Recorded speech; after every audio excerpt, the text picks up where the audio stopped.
शायद मेरा चेहरा उसने नहीं देखा होगा, ज़मीं की ओर लौटते हुए, चलते हुए।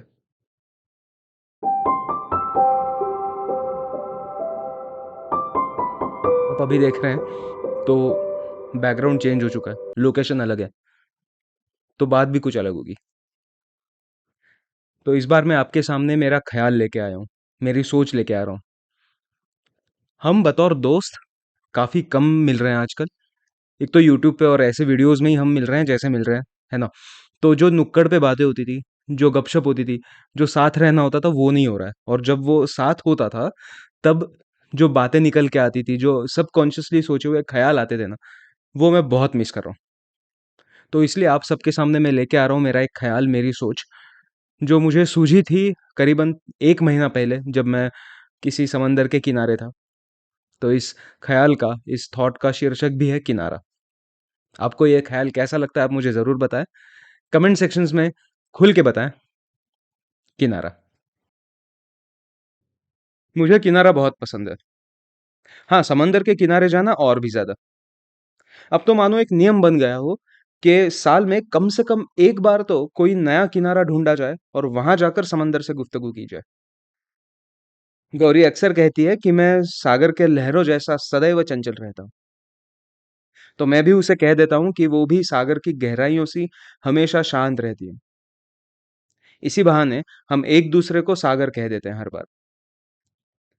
हर बार ज़मीं के भीतर से भागकर कभी 6 घंटे, कभी 12 घंटे सफ़र लांघ कर हम इस किनारे पहुँच जाते हैं। किनारा, समंदर और ज़मीं का किनारा। सामने अथांग अनंत समुद्र और मेरे ही पीछे मेरा इंतज़ार करती ज़मीन। ज़मीन जानी जाती है सबको काम देने के लिए। जो कुछ काम किए बिना जी सकता है, ऐसे बहुत कम लोग हैं जो ज़मीं पर रह सकते हैं। ज़मीन अक्सर सबको काम पर लगाकर ही छोड़ती है। समंदर में सुना है किसी को प्यास लगी हो, या फिर किसी को घर की आवश्यकता हो, या फिर सवारी की ज़रूरत, लाइट की ज़रूरत, खाने के अलावा कोई भी ज़रूरत। वो भी खाना मतलब एक दूसरे की जान पर निर्भर होता है, मगर ज़मीं पर वैसा नहीं होता। ज़मीं पर तुम ना चाहते हुए भी घसीटे जाते हो। ऐसी जगह जहाँ जीने के लिए ज़रूरी तौर से कुछ काम करना पड़ता है। ज़मीन जिस पर जद्दोजहद करने की कोशिशों से थक कर मैं खड़ा हूँ। समंदर खुद से आमंत्रण देता है हर बार, बुलाता है हर बार, और मैं नहीं जाता उसके साथ। मुझ जैसी अनेक लहर है उसके पास। मुझे बुलाने के लिए न जाने कितनी सारी लहरें भेजी होंगी उसने। कभी पैर बढ़ता है, कभी मुझे घुटनों के बल टिकाता है, पर मैं भी कभी उसके साथ नहीं गया। वहीं खड़ा रहता हूँ किनारे पर हर बार। मुझे किनारा पसंद है। पसंद आता है मुझे उन दोनों के बीच रहना, हर बार। सागर की खुशी और ज़मीन की मायूसी देखने शायद, पर मैं हर बार किनारे आता हूँ। ज़मीन भी शायद मुझे खोने के डर से हर बार कुछ न कुछ ज़्यादा देती है किनारे से लौटकर। मैं भी इंसानी मस्तिष्क की तरह उस डोपामाइन से खुश हो जाता हूँ। पर सच कहूँ, किनारे मुझे बड़े पसंद हैं। अब मैंने ये किनारे पसंद होने की बात इतनी बार कर दी है, तो शायद आपको बोरिंग लगे, मगर मुझे हर बात के किनारे पसंद है। मुझे पसंद है नाउम्मीदी को ज़रा से उम्मीदी का किनारा होना। पसंद है मुझे मायूसी में कोई खुशी का किनार होना, या शायद खुशी को मायूसी का ज़रा-सा किनारा। मुझे सूर्योदय से ज़्यादा सूर्यास्त भी इसी एक कारण पसंद है। सूर्यास्त में ज़्यादा देर रंगों का खेल खेल चलता है। ज़्यादा देर तक ज़्यादा से ज़्यादा रंगों के किनारे एक-दूसरे से टकराते हैं। तो मैं जीवन में हर एक तरीके से किनारे ही रहना पसंद करता हूँ। पता नहीं क्यों? शायद हर किसी में शामिल होना पसंद आता हो, दोनों तरफ रहना पसंद आता हो, या फिर दोनों तरफ भी जाऊँ तो अपना वजूद खो दूँ, ये भी सोचकर शायद, परंतु मैं किनारे ही रहना पसंद करता हूँ। मुझे वो समझदारी में एक नासमझदारी का किनारा भी बड़ा अच्छा लगता है। मैं अपने आप को वहीं कहीं टटोल कर रखा रहता हूँ हमेशा। वो कुछ काम करने पर जब आप उम्मीद करते हैं ना कुछ होने की, वो भी एक अच्छा किनारा होता है, जहाँ सब लोग अक्सर आते-जाते रहते हैं। उस किनारे की एक और जीत होती है और एक और हार। मुझे रिश्तों में भी एक किनारे रहना पसंद है। ऐसा किनारा कि मैं अनजान भी ना हूँ, पर कोई इतना भी नहीं जान पाए कि मैं उनका अपना बन जाऊँ। अपना बन जाने पर लोग उनके रिश्तों की ज़मीन पर खींच लेते हैं और फिर आपको तो पता है, ज़मीन तो हमेशा काम पर लगाती है। ये रिश्तों की ज़मीन कहाँ कुछ अलग होगी। यहाँ रिश्तों का बोझ और उम्मीदें ऐसे काम पर लगाती हैं कि इंसान बूढ़ा भी हो जाए ना, तो भी रिश्तों की उम्मीदों से भाग नहीं सकता। एक वक़्त ज़मीन के काम में तुम्हारी उम्र हो जाने पर या फिर तुम्हारे अलावा कोई मिल जाने पर तुम्हें छोड़ा जा सकता है।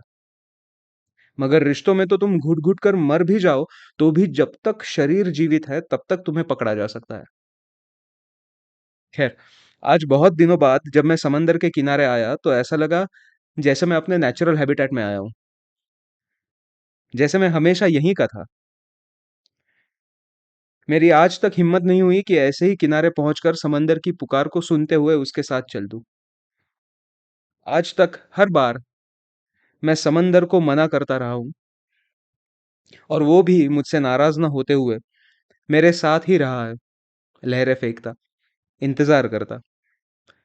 कभी-कभी सोचता हूँ कैसे लगता होगा उसे मेरी मेरी ओर देखते हुए उसकी नज़रों से कि जिन्हें पुकार सुनाई नहीं देती उनकी बात तो ठीक अलग है, मगर इसे तो पुकार सुनाई देती है, फिर भी ये नहीं आता। जिसका स्वभाव मेरी लहरों की तरह है, इसके ऊपर सारी लहरें मैं हँसकर फेंक देता हूँ, फिर भी ये वापस चला जाता है। शायद मेरा चेहरा उसने नहीं देखा होगा, ज़मीं की ओर लौटते हुए, चलते हुए, क्योंकि मुझे तो किनारा पसंद है। ये ख़्याल सुनने पर गौरी ने मुझे कहा कि जनाब आप तो समंदर और ज़मीं की बातें कर रहे हो, मगर आसमान तो भूल गए जहाँ पर आपको जाना है, जहाँ से ज़मीन और समंदर दोनों देखे जा सकते हैं। और मैं मौन हो गया, क्योंकि उसका कहना सही भी तो था और मेरे पास उसका जवाब भी कोई नहीं था। मैंने बस इतना कहा कि मैं किनारे से ही उड़ान भरूँगा। मुझे किनारा बहुत पसंद है।